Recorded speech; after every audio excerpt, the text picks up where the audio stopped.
बिस्मिल्लाहिर रहमानिर रहीम। हे समस्त जगतबासी, आज आमी शामीम आली चिश्ती आपनादेर सामने जे आलोचनाटी निये हाजिर हलाम से आलोचनाटी अवश्यई खेयाल करे शुनबेन। शुनले कि होबे जानेन जे मानुष आल्लाहर नाम नेबे, किन्तु आल्लाहर नामेर आगे कार नाम नेওয়া হয়? যদি বলা হয় নবীর রাসূলের, না, आगे मानुषेर नाम निচ্ছে कार? शयतानेर नाम निচ্ছে। এখন এটা কি আপনারা বিশ্বাস করেন? যদি বিশ্বাস করেন তো কিভাবে বিশ্বাস করলেন বুঝিয়ে বলুন। আচ্ছা, যদি বুঝিয়ে বলার মতো হয় তাহলে আমাকে পরে বলুন। আমি আগে বলি যে আল্লাহর নাম নেওয়ার আগে কার নাম নেওয়া হয় এবং সেই নামগুলো যখন নেওয়া হয় তখন কিন্তু কি হয় জানেন, যে আল্লাহ বেজার হয়, নবী রাসূল বেজার হয়, ওলি আউলিয়া বেজার হয়, ফেরেশতা সকল বেজার হয়। আচ্ছা, তাহলে যে মানুষ সকল ইবাদতের আগে, সকল কিছুর আগে শয়তানের নামটা নেওয়া হয়। আর শয়তান কি বলে যে দেখো, এই পৃথিবীর সৃষ্টি করেছেন যিনি, আল্লাহ সর্ববিষয়ে সর্বশক্তিমান যিনি, তার নামটা না নিয়ে তারা আমার নামটা আগে নিচ্ছে।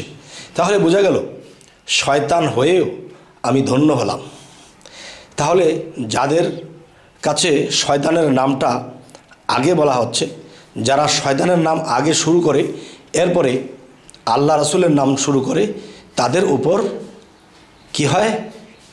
নবী রাসূল বেজার হয় এবং শয়তান খুশি হয়।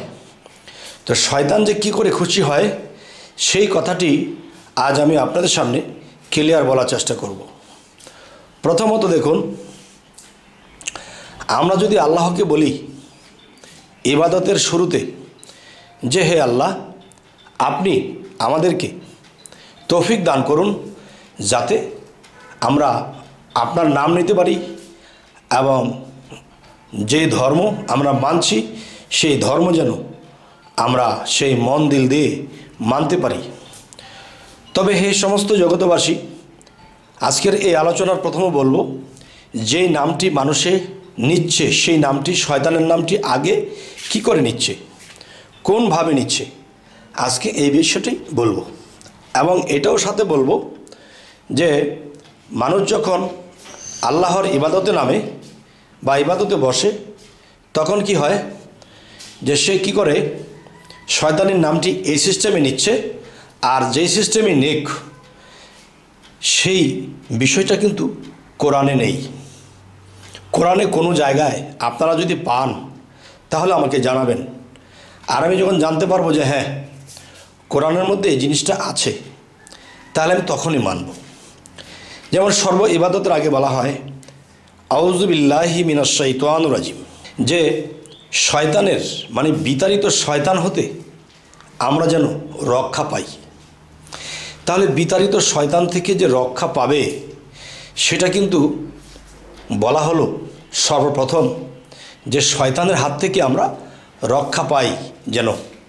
আচ্ছা, তাহলে রক্ষা পাওয়ার জন্য বলি, ভালোর জন্য বলি, মঙ্গলের জন্য বলি বা অমঙ্গলের জন্য বলি, কিন্তু সবার আগে কিন্তু সেই শয়তানের নামটি বলা হচ্ছে যে মিনাশ শাইতান, যে শয়তান।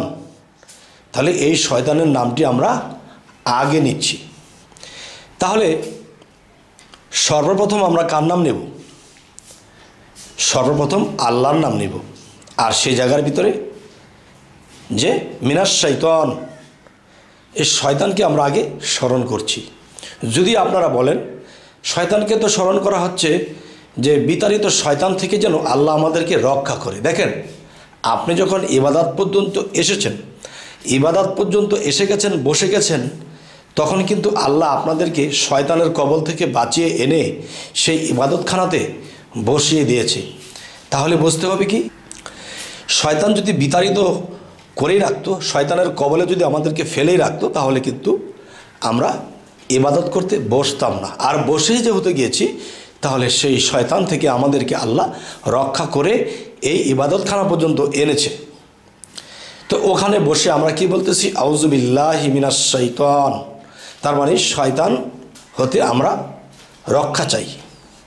আচ্ছা, তাহলে বোঝা গেল কি শয়তান মহা খুশি যে এই পৃথিবী সৃষ্টি করেছে যিনি মহান আল্লাহ, তিনির নামটা নিল না আগে, নবী রাসূল এদের নামটা নিল না আগে, সর্বপ্রথম আমার নামটা নিল। আর সে কত খুশি। আর আমরা ফেরেশতা, দেবতা, জিন, 18,000 মাকলুকাত, নবী রাসূল, ওলিয়া আউলিয়া এবং আল্লাহর কাছে আমরা হয়ে গেলাম দোষী। তবে হে সমস্ত জগতবাসী, আজকের এই আলোচনাটি আপনাদেরকে বলছি, ভালো লাগছে না তো? আমি জানি আপনাদের বেশিরভাগ লোকের কাছেই ভালো লাগবে না। হ্যাঁ, তবে এর পাশাপাশি আর একটা কথা বলবো, যে আমি একটা কথা বলেছিলাম, নামাজের মধ্যে যখন আমরা দাঁড়াই তখন আমরা হাদিস অনুসারে একটা জিনিস পাই যে এখানে শুধু আল্লাহর নাম চলবে, এখানে অন্য কারো নাম চলবে না, শুধু আল্লাহর নামটাই চলবে। তাহলে সেই নামাজে দাঁড়িয়ে কি বলছি? তাব্বাত ইয়াদা আবি লাহাবি ওয়া তাব্বাহ, যে ধ্বংস হোক আবুল আহাবের সঞ্চয়কৃত ধন সম্পদ, ধ্বংস হোক আবুল আহাবের হস্ত, ধ্বংস হোক আবুল আহাব। তাহলে নামাজের মধ্যে আমরা শুধু আল্লাহকেই স্মরণ করব, আল্লাহর নামটাই নেব, অন্য কাউকে ভাবা যাবে না, অন্য কারো নাম নেওয়া যাবে না। তাহলে এখানে আমরা আবু জাহেল, যিনি একটা কাফের ছিল, যে নবীর বিরোধ করত, আর সেই বিরোধী পার্টির নামটাই আমরা আগে নিয়েছি। তখন আমাদের কি হবে? আমাদের এই হিসেব দিতে হবে যে আমরা এই সমস্ত বিশ্বজগৎ আমরা পেয়েছি, আল্লাহ আমাদের জন্য সৃষ্টি করেছে, কিন্তু সেই শুকরিয়া আল্লাহর কাছে না করে সর্বপ্রথম শয়তান কাফেরের নাম নিয়েছি। তখন কি হলো? শয়তান হয়ে গেল খুশি, আমরা হয়ে গেলাম তাদের কাছে দোষী।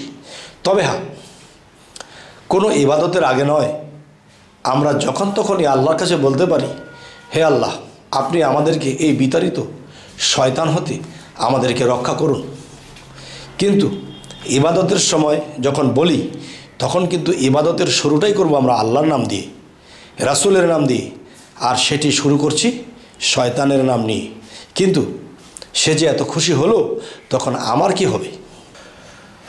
তবে এবার আসি, যে আরও কিছু কথা বলবো। সেই কথাটি হলো, দেখুন, যে কালেমা 5টা, হয়তো কালেমা 6টা 7টাও থাকতে পারে, সেটাই আমি গেলাম না। 5টা কালেমার মধ্যে একটি কালেমার মধ্যে বলা হয় কি, আমি সাক্ষ্য দিতেছি হযরত মুহাম্মদ সাল্লাল্লাহু আলাইহি ওয়াসাল্লাম প্রেরিত বান্দা ও রাসূল। তাহলে সেই কালেমার মধ্যে এই কথাটি এসেছে যে আমি সাক্ষ্য দিতেছি হযরত মুহাম্মদ সাল্লাল্লাহু আলাইহি ওয়াসাল্লাম আল্লাহর প্রেরিত বান্দা ও রাসূল। তবে একটি কথা দেখেন, আমি যে বিষয়ে সাক্ষ্য দেব, শুনে যদি আমি সাক্ষ্য দিই, সেই সাক্ষ্যটি হবে না। যেমন মনে করেন যে আমি যদি কোর্টের মধ্যে কোনো বিষয়ে, কারো বিষয়ে আমি সাক্ষী দেই যে তুমি কি তাকে দেখেছো, সে যে একজনকে খুন করেছে, তখন যদি আমি বলি যে না আমি দেখিনি, আমি শুনেছি, তাহলে জজ সাহেব কিন্তু সেই শোনা কথায় আপনার সাক্ষ্যটা নেবে না, আপনাকে সেখান থেকে বের করে দেবে। যে তুমি দেখোনি, তুমি শুনে সাক্ষী দেবে, শোনা সাক্ষীতে হবে না। তাই বলা হয়েছে ইমানে মুজমাল, ইমানে মুফাসসাল। ইমানে মুফাসসাল যে কালেমাটি, সেটি কিন্তু বিস্তারিত বিশ্বাস, যা দেখিয়া শুনিয়া। আর ইমানে মুজমাল যে কালেমা, সেটি হলো না দেখিয়া বিশ্বাস করা। তাহলে না দেখিয়া বিশ্বাস করা সেটা কিন্তু ফরজে গণ্য হয় নাই। ইমানে মুফাসসাল দেখিয়া শুনিয়া বিশ্বাস করা, এটা কিন্তু এসেছে, ফরজে গণ্য হয়েছে। তাহলে দেখাশোনার মধ্যে যদি আমরা এটাকে সাক্ষ্য দেই যে হ্যাঁ ইমুক ইমুককে খুন করেছে, সেটা আমি দেখেছি, এবং কি দিয়ে খুন করেছে সেটাও দেখেছি, তখনই আমার সাক্ষী গ্রান্টেড হবে। তাহলে আমরা যে কালেমার মধ্যে বলি আমি সাক্ষ্য দিতেছি হযরত মুহাম্মদ সাল্লাল্লাহু আলাইহি সাল্লাম আল্লাহর বান্দা ও রাসূল, তাকে আমরা দেখেছি 14 থেকে 1450 বছর আগে তিনি ছিলেন, তিনি দেহত্যাগ করে চলে গেলেন, আমরা তো তিনিকে দেখিনি। তাহলে সাক্ষ্য দিলাম কিভাবে? আর সেই সাক্ষ্য কি হবে? তাহলে কোরআন ও হাদিস কোনো জায়গায় কি বলেছে যে হ্যাঁ রাসূল কখনো দেখা দেবে না, রাসূল কখনো আমাদেরকে সেই যে আল্লাহকে নিরাকার বলা হয়, আল্লাহর রাসূল কি নিরাকার ছিলেন? তিনি কে তো যারা ছিলেন তারা দেখেছেন, তাহলে সেই রাসূলকে তারা দেখেছে, তাদের জীবন ধন্য হয়েছে। তো আমরা দেখিনি, আমাদের জীবন কি অপূর্ণ থাকবে? না, ওরকম রাসূলের প্রেমিক হতে পারলে সেই রাসূল আমাদেরকে এখনও সাক্ষাৎ দেবে। তবে যাই হোক, এই সমস্ত জগতবাসী আজকের এই আলোচনা কেন করলাম, মানুষ ইবাদতে বা অন্য অন্য আল্লাহর কাজে অনেক ত্রুটি, অনেক ভুল রয়েছে, সেই ভুলগুলো যেন আমরা গুছিয়ে চলতে পারি।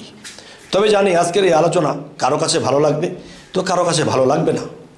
তবে যাদের ভালো লাগবে আমি তাদেরকে বলবো অবশ্যই আমাদের এ ধরনের আলোচনা পাইতে, ভালো আলোচনা এনে দিতে পারি। তো সকলেই ভালো থাকবেন, আমাদের চ্যানেলটিকে সাবস্ক্রাইব করে নেবেন, যদি ফেসবুক হয় অবশ্যই আপনারা ফলো করে নেবেন। সকলে ভালো থাকবেন, আল্লাহ হাফিজ।